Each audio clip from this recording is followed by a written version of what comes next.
നമസ്കാരം. വളരെ ചുരുങ്ങിയ ചിത്രങ്ങളിലൂടെ മലയാളികളുടെ പ്രിയപ്പെട്ട താരമായി മാറിയ നടിയാണ് മോനിഷ. അകാലത്തിൽ ഈ ലോകത്തോട് വിട പറഞ്ഞുവെങ്കിലും ഇന്നും നിരവധി പേരുടെ മനസ്സിൽ ജീവിക്കുകയാണ് താരം. മലയാളക്കരയുടെ ഏറ്റവും വലിയ വേദനകളിലൊന്നുകൂടിയാണ് നടി മോനിഷയുടെ വേർപാട്. 15ാമത്തെ വയസ്സിൽ ദേശീയ പുരസ്കാരം സ്വന്തമാക്കിയ മോനിഷ കുറഞ്ഞ കാലം കൊണ്ടാണ് ഉയരങ്ങളിലേക്ക് എത്തിയത്. ബാലതാരത്തിൽ നിന്നും നായികയായി തിളങ്ങി നിൽക്കുന്ന സമയത്താണ് വാഹനാപകടത്തിൽ നടി മരണപ്പെടുന്നത്. മരിക്കുന്നതിന് മുമ്പ് മോനിഷ അഭിനയിച്ച സിനിമകളെല്ലാം സൂപ്പർ ഹിറ്റുകളായിരുന്നു. ആ സമയങ്ങളിൽ കത്തി നിന്ന നായികമാരിൽ ഒരാൾ കൂടിയായിരുന്നു നടി മോനിഷ. മോനിഷയുടെ ഓർമ്മകൾക്ക് 32 വയസ്സ് തികയുമ്പോൾ അമ്മയും നടിയുമായ ശ്രീദേവി ഉണ്ണി മകളെക്കുറിച്ച് പറഞ്ഞ കാര്യങ്ങളാണ് ഇപ്പോൾ സോഷ്യൽ മീഡിയയിൽ വൈറലായി മാറുന്നത്. മോനിഷയുമായി താൻ ഇപ്പോൾ കമ്മ്യൂണിക്കേറ്റ് ചെയ്യാറുണ്ടെന്നാണ് ശ്രീദേവി ഉണ്ണി പറയുന്നത്. ഞാനും മോനിഷയും ചേർന്ന് ഒരുപാട് പരിപാടികൾ ഒപ്പിച്ചിട്ടുണ്ട്.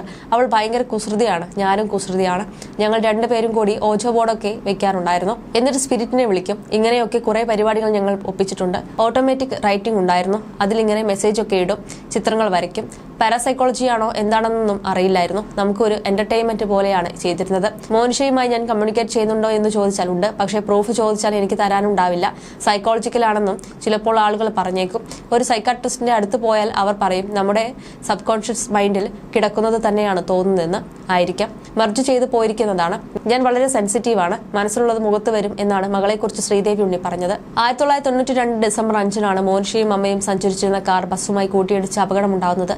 ചെപ്പടി വിദ്യ എന്ന ചിത്രത്തിന്റെ ലൊക്കേഷനിൽ നിന്നും എയർപോർട്ടിലേക്ക് പോകുന്നതിനിടെയായിരുന്നു കാർ അപകടം. ഒരു നൃത്ത റിഹേഴ്സലിന് വേണ്ടി കൊച്ചി വരെ കാറിലും അവിടെ നിന്ന് വിമാനത്തിലും ബാംഗ്ലൂരിലേക്ക് പോകാനായിരുന്നു തീരുമാനം. എറണാകുളത്ത് എത്തും മുമ്പ് അപകടം സംഭവിച്ചു. അപകടത്തിൽ മോനിഷയും ഡ്രൈവറും പ്രൊഡ്യൂസറുടെ ബന്ധുവും കൊല്ലപ്പെട്ടു. തലയിലേറ്റ ക്ഷതമായിരുന്നു മോനിഷയുടെ മരണകാരണം. മകളുടെ അകാല മരണം ശ്രീദേവിയെ വല്ലാതെ ബാധിച്ചിരുന്നു. മരിക്കുമ്പോൾ 21 വയസ്സ് മാത്രമായിരുന്നു മോനിഷയ്ക്ക്. 6 വർഷത്തെ സിനിമാ ജീവിതത്തിനിടയിൽ മലയാളത്തിലും തമിഴിലും കന്നഡയിലുമായി 25 സിനിമകളിൽ താരം അഭിനയിച്ചിരുന്നു. 1975 ജനുവരി 24 കോഴിക്കോട്ടായിരുന്നു മോനിഷയുടെ ജനനം. അച്ഛന്റെ ജോലിയുടെ ഭാഗമായിട്ടാണ് മോനിഷ കുടുംബസമേതം ബാംഗ്ലൂരിലേക്ക് താമസം മാറ്റിയത്. മോനിഷ വളർന്നതും അവിടെയായിരുന്നു. ശ്രീദേവി തന്നെയായിരുന്നു നൃത്തത്തിൽ മോനിഷയുടെ ആദ്യ ഗുരു. 79-കാരിയായ ശ്രീദേവി ഉണ്ണി ഇപ്പോൾ വളരെ വിരളമായി മാത്രമേ അഭിനയിക്കാറുള്ളൂ. പുഴു എന്ന ചിത്രത്തിലാണ് അവസാനമായി അഭിനയിച്ചത്. 1986 പുറത്തിറങ്ങിയ നഖക്ഷതങ്ങൾ എന്ന ചിത്രമാണ് മോനിഷയുടെ കരിയറിന് പൊൻതൂവൽ തേടിക്കൊടുത്തത്. അധിപൻ, ആര്യൻ, പെരുന്തച്ചൻ, കമലദളം, ചമ്പക്കുളം തച്ചൻ എന്നിങ്ങനെ നിരവധി സൂപ്പർഹിറ്റ് ചിത്രങ്ങളുടെ ഭാഗമായി മോനിഷ എത്തി. ചെപ്പടി വിദ്യ എന്ന സിനിമയിലാണ് അവസാനം അഭിനയിച്ചത്. You're watching me on metromatney.com. metromatney.com. Subscribe for more videos.